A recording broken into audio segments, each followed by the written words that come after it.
Females के अंदर चेहरे के ऊपर गैर ज़रूरी बाल आ जाना, इसके लिए लोग ज़्यादातर जो है ना वो चले जाते हैं लेज़र ट्रीटमेंट पे। तो क्या लेज़र ट्रीटमेंट के साथ मेडिकली ट्रीटमेंट भी देना ज़रूरी है? और बिल्कुल, हम लोग देखें ना, एक खातून मेरे पास आती है, वो कहती है डॉक्टर साहब मेरे मेंसेज ठीक नहीं है। ठीक है। एक लड़की आगे कहती है डॉक्टर साहब मेरी 14 साल उम्र है, मुझे पॉलीसिस्टिक ओवरीज है। ठीक है। एक लड़की कहती है डॉक्टर साहब मेरे तो मेंसेज ही 6 महीने नहीं आए। मैं क्या करूंगा? सबसे पहले उसको गायनेकोलॉजिस्ट के पास भेजूँ, रेफर करेंगे, रेफर करो इमीडिएटली। मैं कहूँगा बेटा गायनी वाली के पास जाओ, अपना उससे पहले अपने हार्मोन्स का इलाज कराओ, फिर मेरे पास आओ, ताकि अगर मैं खाली उसके बालों का, गैर ज़रूरी बालों का, चेहरे का, स्याहियों का, चेहरे की कील महासों का जो इस वजह से निकलते हैं वो इलाज करूंगा तो वो फिर आ जाएंगे। यानी उस रीज़न को पहले ख़त्म करेंगे। एग्जैक्टली। फिर आप जब तक रीज़न मौजूद है, प्रॉब्लम रहेगी, तो पहले रीज़न को ठीक करें, फिर आप उसका इलाज करें। ठीक हो गया। अच्छा सर, बाल चेर की भी एक बात आती है, जैसे हमने बाल ग्रोइंग की बात कर ली, हेयर फॉल की कर ली, अब कुछ लोगों की ना जो उनकी अपने अगर हम ब्रेड के अंदर देखें या उसके आइज़ के ऊपर देखें तो बाल ख़त्म होना शुरू हो जाते हैं। इनका भी सर कोई ट्रीटमेंट होता है बाल चेर का? बाल चेर को अंग्रेजी में एलोपेशिया कहते हैं। ऐसे। ये बाल चेर जो होता है ना, ये ऑटो इम्यून डिजीज है, ये ऑटोमेटिकली शुरू होती है। लेकिन ये अपना मौरूसी भी है, फैमिली में भी आ सकती है। स्ट्रेस इसको बढ़ाता है, एंग्जाइटी और स्ट्रेस के साथ बाल चेर बढ़ जाता है। अगर एक बंदा बहुत सेंसिटिव है, ठीक है, उसकी जॉब ऐसी है, उसका काम ऐसा है, हर वक्त उसने स्ट्रेस में गुजरना है, तो उसको भी बालचर हो जाता है। और बालचर का इलाज 100% हमारे पास है। हम एक लोशन देते हैं जो मैं खुद बनाता हूँ, हमारा वो स्पेशल लोशन है बालचर के लिए। चेहरे पे बाला सारे जहाँ बालचर दाढ़ी में, मूँछों में चला जाता है, आ जाएंगे। और फिर हम इसके लिए टीके भी देते हैं जिससे फ़र्क पड़ता है, इंजेक्शन। अच्छा सर, इसी से रेलिवेंट हम एक बात कर लेते हैं कि शुगर वाले जो मरीज़ होते हैं, चूँकि बीइंग अ डर्मेटोलॉजिस्ट मेरे जहन में आया कि मैं आपसे ये ओपिनियन लूँ, गैंग्रीन के पेशेंट बहुत रिपोर्ट होते हैं हमारे क्लिनिकल ट्रायल में। या तो उनके जो फुट की अपर साइड होती है वो सारी ब्लैक हो चुकी होती है, या नीचे कोई ज़ख्म बन जाता है। अगर ये कंडीशन नहीं होती तो उनके जो नेल होते हैं ना, ये ब्लैकिश शुरू हो जाते हैं। वो फिर इसको लेकर चलते रहते हैं जब तक वो एम्पुटेशन की तरफ ना चले जाए, तब तक वो क्लिनिकल ट्रायल में रिपोर्ट नहीं होते। बीइंग अ डर्मेटोलॉजिस्ट, पाँव की स्किन की हिफाजत कैसे करें?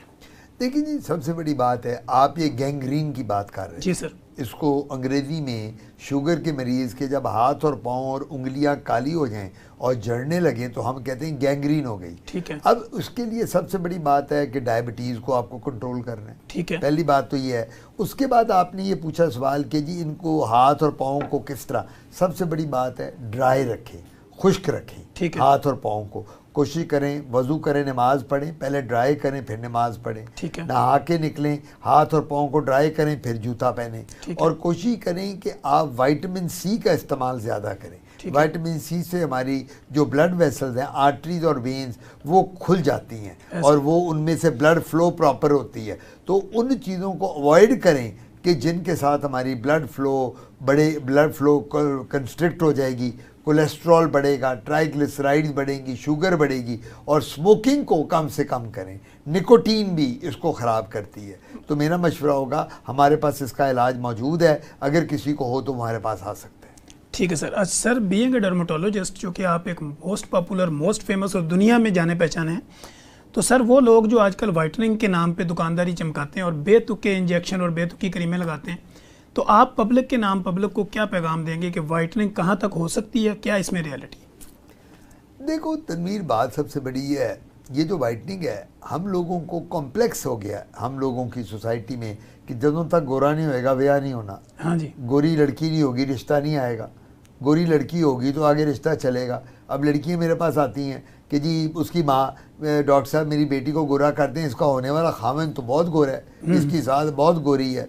एक दफ़ा बल्कि बड़ी इंटरेस्टिंग बात है, मैं आपको सुनाता चलूँ। एक खातून मेरे पास आई अपनी बहू को और बेटे को लेके, तो मुझे कहती है डॉक्टर साहब ये मेरी बहू है, ये बेटा। मैं कहा जी जी बताइए। कहती मेरा बेटे को देखें, बेटे का डार्क कम्प्लेक्शन था, बहू उसकी गोरी चिट्टी कोई कश्मीरी थी।